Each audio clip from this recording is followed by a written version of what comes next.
Welcome. Today we're going to take a look at Google Forms. Google Forms can be used in the classroom setting in many ways.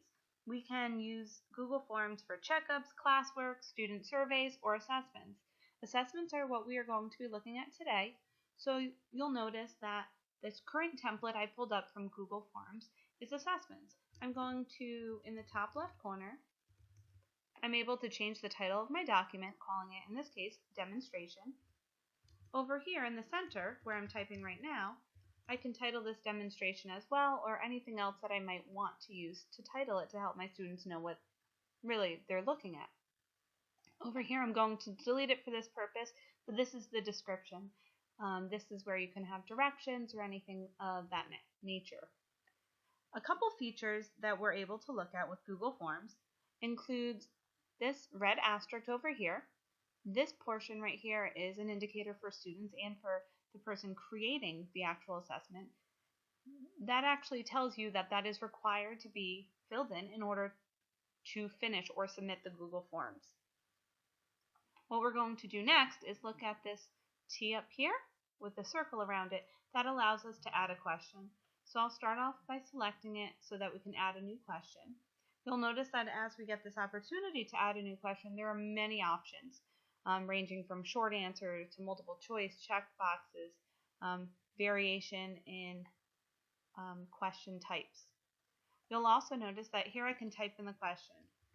What is 3 plus 2? Then since I have the multiple choice option, I can begin by putting various answers. Options, I could say 1, and then to add an additional option, I can click Add Option or simply click Enter. Maybe I'll make another option, 3, and then 5. I'll even add one more. I'll add 7. You'll notice that before I click Enter, over here on the right, this little mountain-like image, if you select that, you can actually add an image and upload it directly into your answer or right into the question. So if you have an image already selected, depending upon your content, you can certainly just upload that right there. It'll connect you to both your Google Drive as well as links, and you can even go into your hard drive as well. So at this point, we have the question, what is 2 plus 3? It's a multiple choice question, and we have a variation in options. If you are someone who's actually going to give this for a student or a class as an assignment, you can, in the bottom right here, click this little toggle where it says required. Now that moves over to red. That's where this red asterisk is going to appear near the question so that the student knows that they must answer that question before submitting. We have this little trash can to indicate delete, and then we have this symbol here tells us to duplicate. So suppose you had a longer question, you can simply duplicate the question, maybe the directions you liked, and you can keep on moving off that same template by selecting duplicate.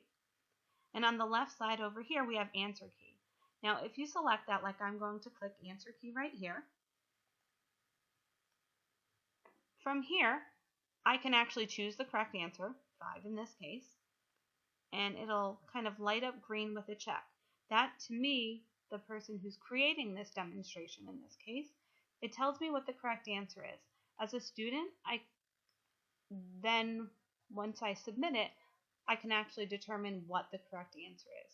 That'll also be dependent upon the settings that the creator puts in afterwards. But if I decide to make this the correct answer, I can go over here and arrange points accordingly. And then if I wanted to, I can even add feedback. You can add feedback depending upon if the student was correct or incorrect. So that's a helpful kind of instantaneous way to help students clarify any kind of misconceptions that they might have depending upon the question. Okay, now that we have the correct answer indicated, we have the point value assigned, and then you have the opportunity again to add that correct or incorrect answer feedback, you can click back to edit question. This will bring you back to our original option here where we're able to change the multiple choice option in the question. We've indicated this as required, and if we go ahead and click to the next option, you'll notice that up here we have that red asterisk So if I don't click on it, you'll be able to see that red asterisk there. Again, that's going to indicate to a student or anyone looking at this, in this case, assessment, or if it were a survey, that would be required in order to continue on to the following page or to submit it, the actual form.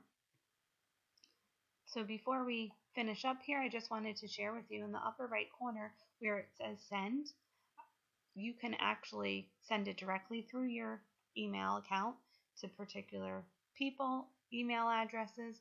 You could also go ahead and click through there and make a link, create a link or a copy of a link, and then you can post that, someone share the link with someone, and then they can take the survey from there. The last feature I would like to show you is this eye here. That's a preview. This is always a great idea to kind of check out prior to sharing your document with anyone else or sending it off. This is going to ensure for you that it is actually the document, the form that you've created, and that it is the one that you want to share with others.